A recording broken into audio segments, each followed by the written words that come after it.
E aí pessoal, tudo bem?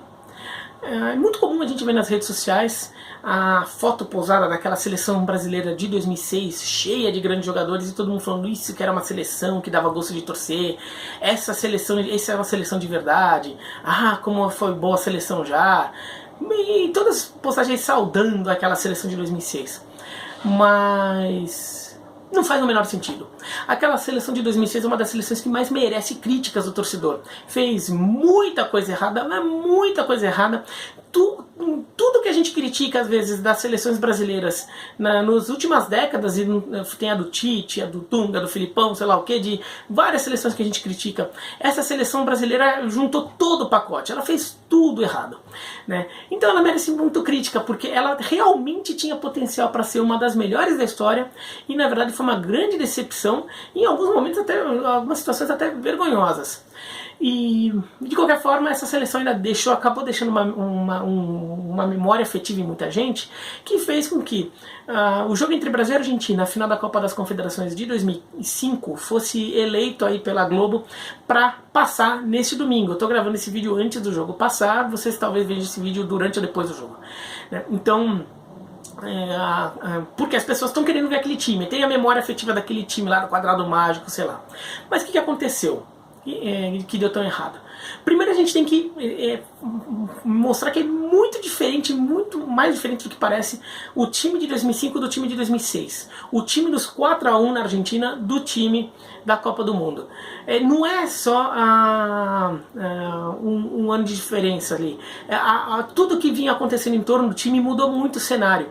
E talvez a vitória contra a Argentina e mais alguns resultados que aconteceram lá no final de 2005 tenham ajudado muito isso. O Brasil vem lá da Copa de 2002, né? Que ganhou a Copa do Mundo quando ninguém esperava, sei lá o que, mas um talento de jogadores, Rivaldo, Ronaldo, Roberto Carlos, Ronaldinho, Cafu, todo mundo jogou bem e o Brasil ganhou. Fiz um vídeo já sobre isso, vai aparecer neste vídeo aqui, no final daqui, vai aparecer um videozinho aqui, né? Mas, além disso, o Brasil entrou numa grande fase naquela primeira metade da década de 2000. Vários jogadores brasileiros começaram a entrar, ficar entre os melhores do mundo. O Brasil teve uma sequência muito forte ali de jogadores, não só sendo eleito melhores do mundo, mas entre os melhores jogadores do mundo na sua posição. Se você pegar a seleção de 2006, aquela seleção do pôster típico, todos os jogadores ali provavelmente estavam entre os 5 melhores do mundo na sua posição, né? Vai Dida, Cafu, Lúcio, Juan e Roberto Carlos, Emerson e Gilberto Silva, depois Ronaldinho Gaúcho, Kaká, Ronaldo e Adriano, ou Ronaldo e Robinho. E todos esses jogadores, talvez o Robinho não, mas todos os outros eram vistos entre os 5 melhores jogadores do mundo na sua posição, ou com mais talento, alguma coisa assim, com mais status de alguma forma. Então se esperava que todos eles juntos e dando jogo, como a gente já via aí do final de 2005, falava, essa seleção vai voar. E todo mundo via, todo mundo não, muita gente via a seleção dessa forma ali entre 2005 e 2006. Mas aí o Brasil começou a fazer muita coisa errada, né? A mais famosa delas é os jogadores entrarem fora de forma. Mas tem coisa mais para trás ainda, na verdade, como começa toda essa história aí de uma sucessão de erros. O Brasil na Copa das Confederações de 2005 não foi tão espetacular assim. O Brasil perde do México na primeira fase, empata com o Japão passando susto, mas se classifica em segundo lugar, pega a Alemanha na semifinal, daí vence a Alemanha. Na Alemanha, a Alemanha ainda não era vista como uma seleção tão forte, a Alemanha estava se acertando ainda, né? Ainda era uma certa incógnita na Alemanha, que estava mudando de geração, mas o Brasil ganha da Alemanha na Alemanha, 3-2, e depois passa o trator na Argentina. A Argentina até era um time misto da Argentina, tinha alguns jogadores dos mais importantes como o Riquelme e o Sorin, mas tinha também muitos jogadores que nem para a Copa de 2006 foram. Mas tudo bem, era um time razoavelmente forte da Argentina. O Brasil meteu 4-1, foi um passeio desgraçado, podia até ter sido mais se quisesse, então não dá para desfazer esse resultado. A questão é que depois disso o Brasil pega um embalo, e daí sai bem, termina forte as eliminatórias, mete 4-1 no Paraguai, mete 5-0 no Chile, e não só pelo placar, é um futebol bonito. Tem um gol contra o Chile que é um gol histórico ali, que ficou passando em propagandas da Nike, que daí joga bonito, né, que era a campanha da Nike, muito em cima da seleção brasileira, a bola vai de um lado para o outro, todo mundo participa da jogada, um gol espetacular ali, os chilenos só olhando, não sabendo o que fazer. né? Então tudo isso muito legal. Só que nesse momento, eu não me lembro exatamente depois de que jogo, mas depois de uma dessas vitórias, o Parreira fala, o time tá pronto. O time tá pronto. É isso aí. Ele quis dar uma de Filipão, que fechou o grupo com a família Scolari de 2001 para 2002 e deu certo naquele momento. Mas em 2005 deu errado. Ele começa aí fechando o grupo, falou, o grupo tá pronto. E ele realmente trabalhou com aquele grupo fechado. Essa formação titular que eu falei foi muito pouco contestada ali. Havia uma questão sobre Robinho ou Adriano no quarteto, no quadrado mágico. Havia uma questão ali se o Edmilson entrava ou não como um dos volantes. E basicamente era só. Não havia muita contestação sobre o time. Agora, o time da Copa das Confederações, que mete 4x1 na Argentina, já tinha diferenças. O time tinha o Cicinho e o Gilberto nas laterais. O Roque Júnior estava no zagueiro no lugar do Juan, mas era uma coisa mais daquele torneio ali. Mas Cicinho e Gilberto nas laterais. E o Cicinho e o Gilberto, eles vinham num momento melhor do que Cafu e Roberto Carlos.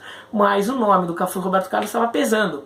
E o Parreira quis fechar o seu time com os craques, como o Filipão tinha feito 4 anos antes e tinha dado certo. Mas não deu certo. Os jogadores se acomodaram, né? Muitos jogadores que até 2005 viviam um momento espetacular caíram de rendimento, o nível e havia uma sensação de não, mas vai chegar a Copa do Mundo, a gente vai ganhar, vai chegar na Copa do Mundo, vai dar tudo certo. O Ronaldo e o Rivaldo não tiveram boas temporadas na Europa antes da Copa de 2002 e na Copa de 2002 voaram. Então havia todo um legado ali que em 2002 deu tudo certo e em 2006 vai dar também. Então os jogadores, muitos jogadores não estavam em forma física, o Ronaldo chega muito acima do peso, o Adriano também chega acima do peso, os jogadores chegam em má fase técnica ou um momento físico, mas achavam que em cima da hora ia funcionar. E não foi exatamente uma surpresa, tá?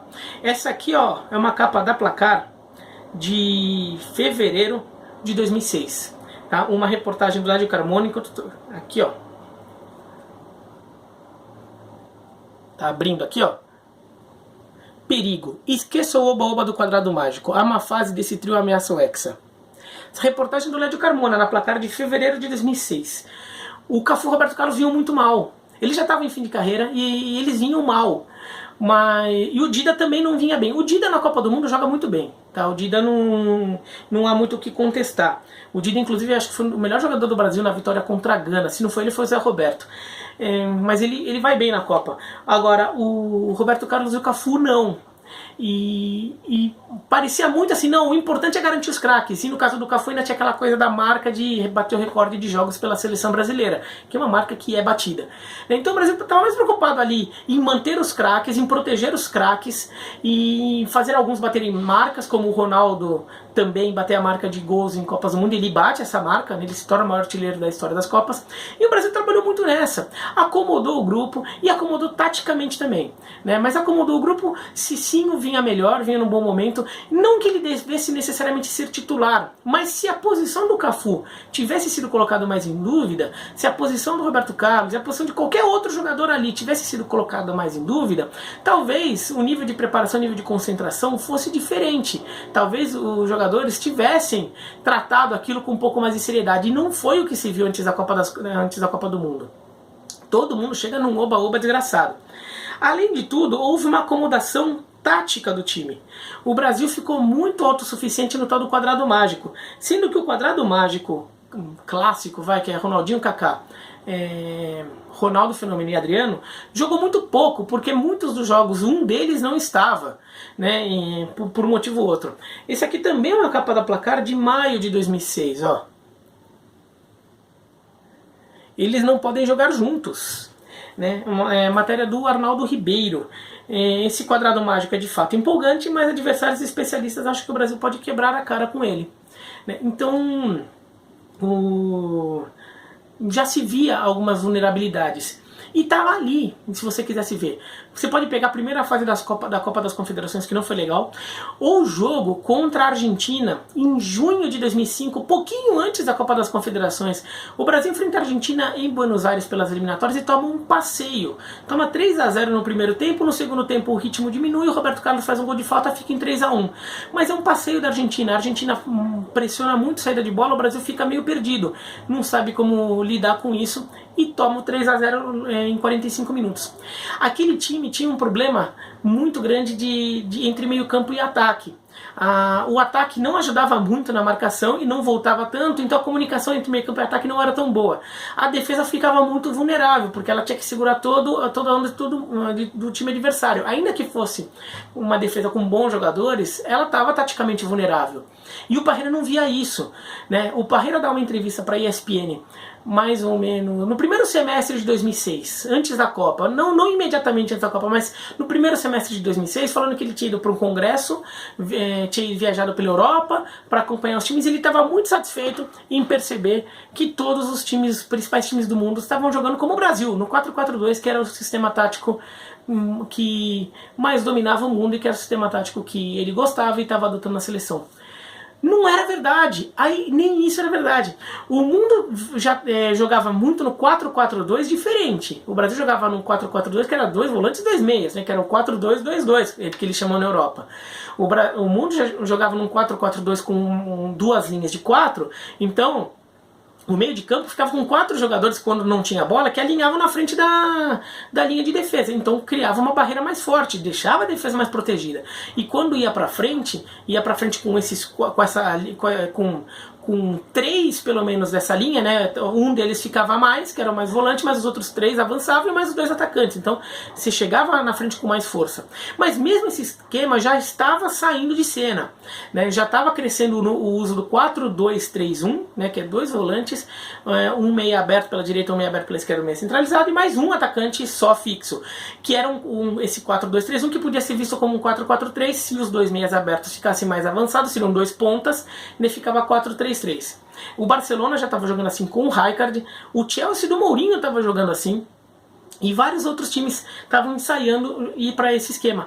Na Copa de 2006, muita gente jogou assim. A França jogou com o Malodá, Ribéry abertos e Zidane no meio, o Henry na frente. O Portugal jogou com Figo e Cristiano Ronaldo abertos, Deco no meio, então, e o Pauleta na frente.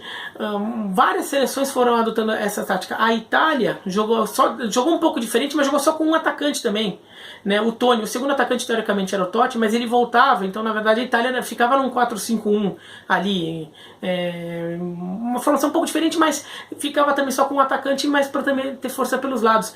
O futebol estava indo para isso, o Parreira não via, porque o Parreira ficava fixo no quadrado mágico que ele se encantou, que a torcida também se encantou, e ele ficava com essa ideia fixa aí de jogar com esses jogadores num esquema tático que estava vulnerável, um esquema tático que centralizava muito o jogo, porque ficava com 2 volantes e 2 meias de armação e 2 atacantes. Todo o jogo pelas laterais dependia dos laterais, pelos lados dependia dos laterais, Roberto Carlos e o Cafu, que no seu auge eles tinham fôlego para ficar indo e voltando o dia inteiro ali. Mas em 2006 já não era mais assim, tanto que a gente viu a capa da placar indicando que os 2 especificamente não vinham num grande momento. Eles tinham que percorrer muito espaço ali para ocupar a lateral e não acontecia. O jogo do Brasil afunilava muito. Ronaldo e Adriano também são atacantes de característica de afunilar. O Ronaldinho até tinha característica de abrir, mas não era essa a ideia de jogo do Brasil. Então o Brasil ficou com um jogo muito fixo, anunciado muito antes, já anunciado um ano antes que ia ficar daquele jeito. Então ficou muito fácil de você ler o jogo do Brasil e querer bloquear. Além disso, a questão só do posicionamento não é só a questão do encaixe das pecinhas, porque futebol não é só pecinha, tá? Na verdade, essa mudança de 4-2-3 para 4-3-3 ou 4-2-3-1 já estava indicando uma ideia diferente de se ocupar os espaços no campo, uma leitura diferente da movimentação. Isso já estava surgindo. Ainda não era o Guardiola, ainda não era o Barcelona do Guardiola, mas já havia uma percepção diferente aí de como lidar com isso.